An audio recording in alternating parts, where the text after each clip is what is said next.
Kisah Nabi Ibrahim lengkap mulai dari lahir hingga wafat menjadi cerita yang menarik.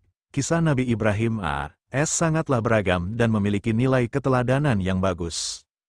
Kisah Nabi Ibrahim lengkap berikut adalah kisah Nabi Ibrahim lengkap mulai dari lahir hingga wafatnya sebagai suri tauladan. 1. Kisah kelahiran Nabi Ibrahim a.s. Nabi Ibrahim adalah anak dari Azar yang masih menjadi keturunan Sam bin Nuh. Nabi Ibrahim lahir pada tahun 2295 sebelum Masehi, di negeri yang bernama Mausul. Nabi Ibrahim lahir di zaman kerajaan Raja Namrud. Raja Namrud adalah penguasa kerajaan Babilonia. Pada suatu ketika, Raja Namrud mendapat firasat dalam mimpinya bahwa ada seorang anak laki-laki yang akan membuatnya susah dan kelak akan meruntuhkan kerajaannya. Raja Namrud segera menurunkan perintah untuk membunuh setiap anak laki-laki yang ada di Babilonia. Anak yang dimaksudkan dalam kisah tersebut adalah Nabi Ibrahim a.s.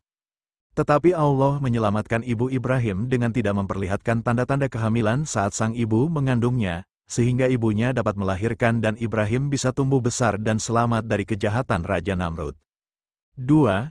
Kisah Nabi Ibrahim semasa kecil. Pada suatu hari, Nabi Ibrahim bertanya mengenai patung yang dibuat ayahnya, lalu ayahnya memberitahunya bahwa itu adalah patung-patung dari Tuhan. Nabi Ibrahim terheran melihat hal tersebut, dan menolak pemikiran tersebut.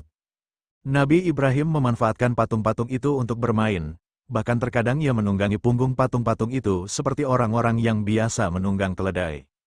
Pada suatu hari, ayahnya melihatnya sedang menunggangi punggung patung yang bernama Marduh.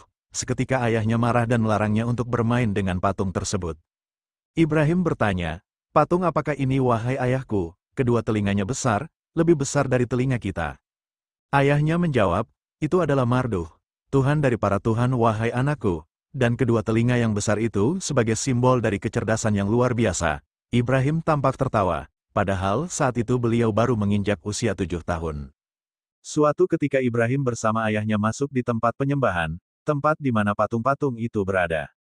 Saat itu terdapat suatu pesta dan perayaan di hadapan patung-patung, dan di tengah-tengah perayaan tersebut terdapat dukun yang memberikan pengarahan tentang kehebatan Tuhan berhala yang paling besar. Dengan suara yang penuh penghayatan, dukun itu memohon kepada patung agar menyayangi kaumnya dan memberi mereka rezeki. Tiba-tiba keheningan saat itu dipecah oleh suara Ibrahim yang ditujukan kepada tokoh dukun itu. "Wahai dukun, ia tidak akan pernah mendengarmu. Apakah engkau meyakini bahwa ia mendengar?" Saat itu semua terlihat kaget dan mencari dari mana asal suara itu. Ternyata mereka mendapati bahwa suara itu suara Ibrahim. Lalu tokoh dukun itu mulai menampakkan kerisauan dan kemarahannya. Kemudian ayahnya berusaha menenangkan keadaan dan mengatakan bahwa anaknya sakit dan tidak mengetahui apa yang dikatakan. Lalu mereka keluar dari tempat penyembahan itu. Si ayah menemani Ibrahim menuju tempat tidurnya dan berusaha menidurkannya lalu meninggalkannya setelah itu. Namun, Ibrahim tidak begitu saja mau tidur ketika beliau melihat kesesatan yang menimpa manusia. Beliau pun segera bangkit dari tempat tidurnya. Beliau bukan seorang yang sakit. Beliau merasa dihadapkan pada peristiwa yang besar. Beliau menganggap mustahil bahwa patung-patung yang terbuat dari kayu-kayu dan batu-batuan itu menjadi Tuhan bagi kaumnya. 3. Kisah Nabi Ibrahim mencari Tuhan. Ibrahim keluar dari rumahnya menuju ke sebuah gunung. Beliau berjalan sendirian di tengah kegelapan. Beliau memilih salah satu gua di gunung tersebut, lalu menyandarkan punggungnya dalam keadaan duduk termenung. Beliau memperhatikan langit. Beliau mulai bosan memandang bumi yang dipenuhi dengan suasana jahiliyah yang bersandarkan kepada berhala. Akhirnya Nabi Ibrahim a.s. memutuskan untuk melakukan pencarian. Tuhan yang harus disembah pasti sesuatu yang istimewa dan mempunyai kemampuan yang tidak tertandingi. Kemudian Allah memperlihatkan tanda-tanda keagungannya. Allah memperlihatkan bintang, bulan, dan matahari kepada beliau. Hingga akhirnya Nabi Ibrahim mulai mengerti bahwa Tuhan yang disembah bukanlah Tuhan berupa benda yang terbit dan tenggelam. Tuhan yang patut disembah adalah Tuhan yang menerbitkan dan yang menenggelamkan. Allah kemudian memberi petunjuk kepada Nabi Ibrahim bahwa Allah adalah Tuhan yang selama ini beliau cari. Nabi Ibrahim yang sudah memiliki kemantapan hati hendak memerangi syirik dan persembahan berhala yang terjadi dalam masyarakat kaumnya ingin lebih dahulu mempertebalkan iman dan keyakinannya.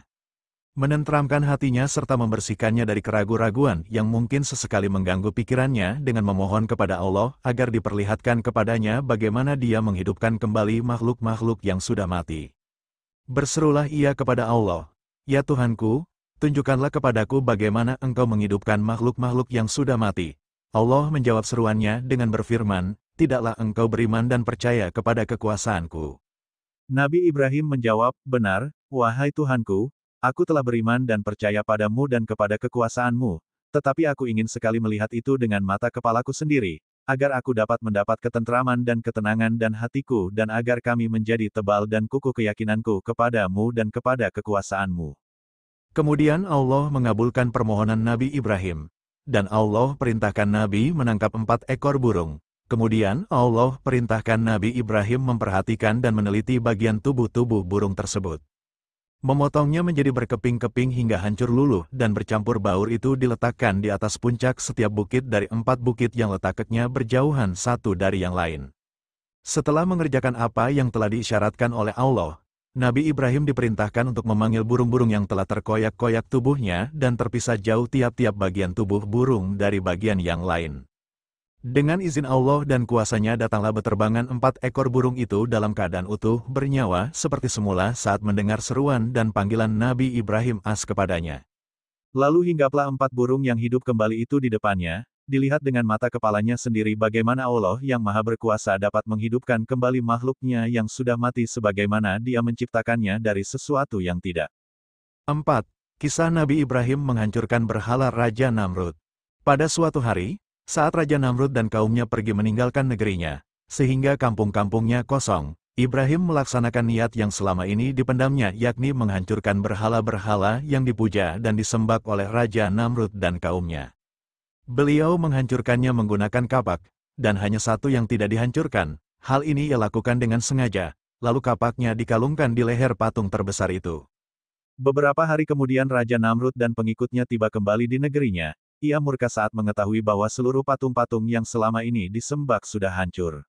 Raja Namrud seketika langsung menuduh Nabi Ibrahim sebagai pelakunya, dan mengadili Nabi Ibrahim. Sang Raja berkata dengan geram, "Wahai Ibrahim, bukankah engkau yang telah menghancurkan berhala-berhala ini?" "Bukan," jawab Ibrahim singkat. Mendengar jawaban itu, Raja Namrud semakin geram dan berkata, "Lalu siapa lagi kalau bukan engkau? Bukankah kau berada di sini saat kami pergi dan bukankah engkau membenci berhala-berhala ini?" "Ya, tapi bukan aku yang menghancurkan berhala-berhala itu. Aku pikir, berhala besar itulah yang menghancurkannya, bukankah kapaknya masih berada di lehernya?" sahut Ibrahim dengan tenang. Raja Namrud membantahnya, "Mana mungkin patung berhala dapat berbuat semacam itu?" Mendengar hal itu dengan tegas Nabi Ibrahim berkata, "Kalau begitu, kenapa engkau menyembah berhala yang tidak bisa berbuat apa-apa?" Mendengar pernyataan Ibrahim, para pengikutnya kemudian menjadi kaget dan tersadar, bahkan terpikir oleh mereka Tuhan yang selama ini disembah tidak dapat melihat, mendengar, dan bergerak. Namun berbeda dengan Raja Namrud, perkataan Nabi Ibrahim justru membuatnya semakin murka. Akhirnya Raja Namrud memerintahkan para tentaranya untuk menghukum Nabi Ibrahim dengan hukuman mati, yaitu dibakar hidup-hidup. Akan tetapi Allah menyelamatkannya dengan kuasanya, dan berfirman. Artinya, kami berfirman, "Hai api, menjadi dinginlah dan menjadi keselamatanlah bagi Ibrahim."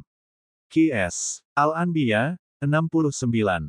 Saat api telah padam, Raja Namrud terkejut karena ternyata Nabi Ibrahim tiba-tiba berjalan keluar dari puing-puing pembakaran dengan selamat tanpa luka sedikitpun. Setelah itu, Nabi Ibrahim pergi berhijrah ke negeri Kanan dan Baitul Maqdis. Di sanalah beliau hidup dan memiliki keturunan. 5.